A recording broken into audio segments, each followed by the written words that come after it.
आज जो टॉपिक हमने डिस्कस करने हैं वो है कंपाउंड माइक्रोस्कोप। तो चलते हैं कंपाउंड माइक्रोस्कोप की तरफ। कंपाउंड माइक्रोस्कोप एक्चुअली हमारे पास एक ऐसा डिवाइस है जिसको हम लोग यूज़ करते हैं हायर मैग्निफिकेशन के लिए। So whenever higher magnification is desired और required, a compound microscope is used. एक कंपाउंड माइक्रोस्कोप जो होता है इसके अंदर दो कन्वेक्स लेंस यूज़ किए जाते हैं। एक को हम लोग कहते हैं ऑब्जेक्टिव लेंस, जिसकी फोकल लेंथ जो होती है वो कम होती है, और जो दूसरा लेंस है उस वो कहते हैं आई पीस लेंस, और उसकी जो फोकल लेंथ है वो ऑब्जेक्टिव लेंस की निस्बत ज़्यादा होती है। चलते हैं हम लोग इसकी ज्योमेट्री और वर्किंग की तरफ। तो हम सपोज करते हैं कि ये हमारे पास एक प्रिंसिपल एक्सिस है जो पेपरों के सामने डिस्प्ले हुआ है, और इसके ऊपर दो लेंस हैं। एक ये हमारे पास लेंस बन रहा है जिसको हम लोग ऑब्जेक्टिव लेंस के नाम से इंडिकेट करते हैं, और ये हमारे पास एक सेकंड लेंस बनता है जिसको हम लोग आई पीस के नाम से इंडिकेट करते हैं। अब हम ये पहले बता चुके हैं जी कि हमारे पास जो ऑब्जेक्टिव लेंस है उसकी फोकल लेंथ कम होती है। लेट्स सपोज दैट इसकी फोकल लेंथ को हम लोग एफ नॉट से रिप्रेजेंट करते हैं। तो यहाँ पर जो एफ नॉट है वो रिप्रेजेंट करता है focal length of objective lens. Similarly जो आई पीस लेंस है जी उसकी जो फोकल लेंथ है वो हमारे पास ग्रेटर है as compare to objective. So F E represent the focal length of eyepiece lens. यहाँ से हम देख भी सकते हैं कि हमारे पास आई पीस की जो फोकल लेंथ है उसका डिस्टेंस जो है हमारे पास ज़्यादा है as compare to the focal length of objective lens. हम सपोज करते हैं कि हमारे पास एक ऑब्जेक्ट है ए बी जिसकी हाइट एच के इक्वल है, और उसको हम लोग प्लेस कर देते हैं behind the focus of objective lens. So the object of height H is placed just behind the principal focus of the objective. हम इस ऑब्जेक्ट के इमेज को देखते हैं थ्रू ऑब्जेक्टिव लेंस। तो इसको देखने के लिए हम सपोज करते हैं एक रे एग्जैक्टली पॉइंट ए से पास होती हुई इस लेंस के सेंटर से पास होती है। अब जो रे भी लेंस के सेंटर से पास होती है उसके रास्ते में कोई डाइवर्जेंस नहीं आती। एक दूसरी रे हम लोग इमेजिन करते हैं जो हमारे पास ऑब्जेक्टिव लेंस के फोकस पॉइंट से पास होती हुई डायरेक्ट यही रे आगे जाती है, और ये जाकर इस पॉइंट पर फर्स्ट रे को इंटरसेक्ट करती है। अगर हम यहाँ पर इमेज ड्रा करते हैं तो हमारे पास इस ऑब्जेक्ट का रियल और इन्वर्टेड इमेज बनता है जिसकी हाइट h1 के इक्वल है।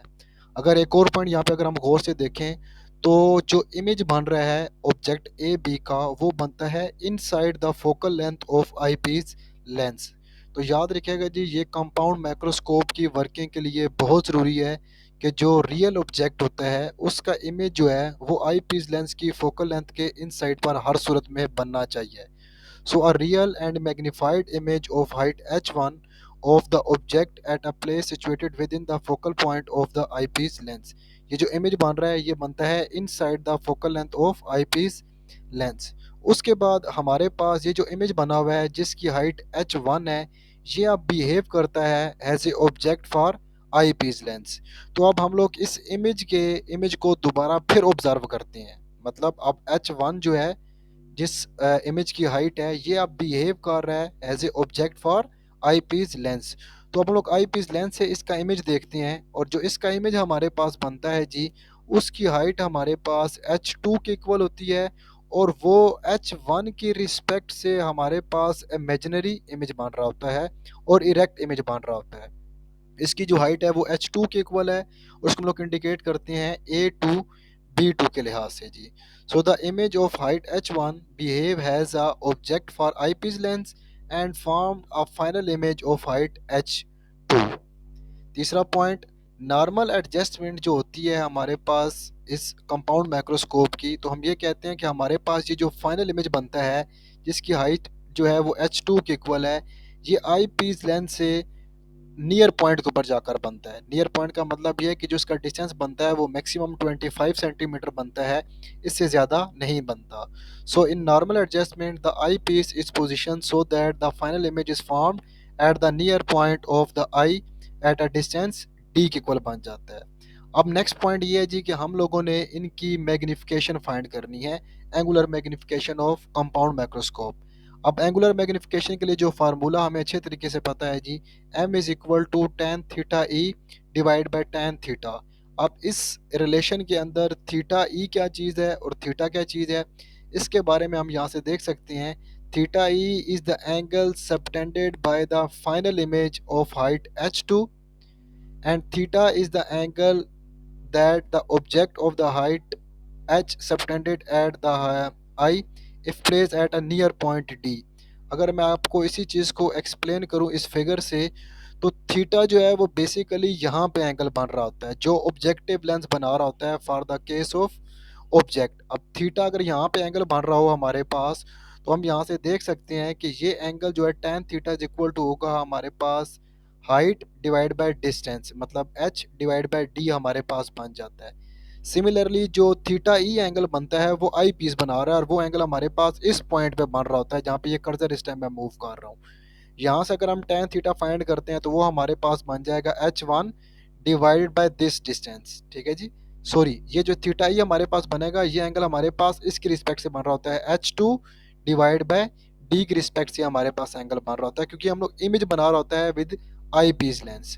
तो ये हमारे पास थीटा था और थीटा ई था। आप इस रिलेशन के अंदर थीटा ई की वैल्यू भी tan थीटा ई की वैल्यू भी फाइंड कर लेते हैं और tan थीटा की वैल्यू भी फाइंड कर लेते हैं। तो फिगर से अगर हम देखें तो tan थीटा आता है h ओवर d और tan थीटा ई आता है h2 ओवर d।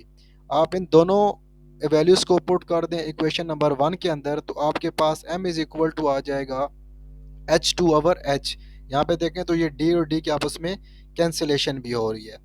नेक्स्ट हम क्या करते हैं, हम अपनी तरफ से इसी इक्वेशन को h1 से मल्टीप्लाई भी कर देते हैं और h1 से डिवाइड भी कर देते हैं। तो यहाँ पे अगर आप देखें तो ये h1 जो है ये मल्टीप्लाई हो रहा है और ये h1 जो है ये इसके साथ क्या हो रहा है, डिवाइड हो रहा है। अब इस इक्वेशन के अंदर h1 ओवर h जो है ये रिप्रेजेंट करता है magnification m1 of the objective lens. Similarly h2 over h1 जो है ये रिप्रेजेंट करता है magnification of the eyepiece lens that is m2।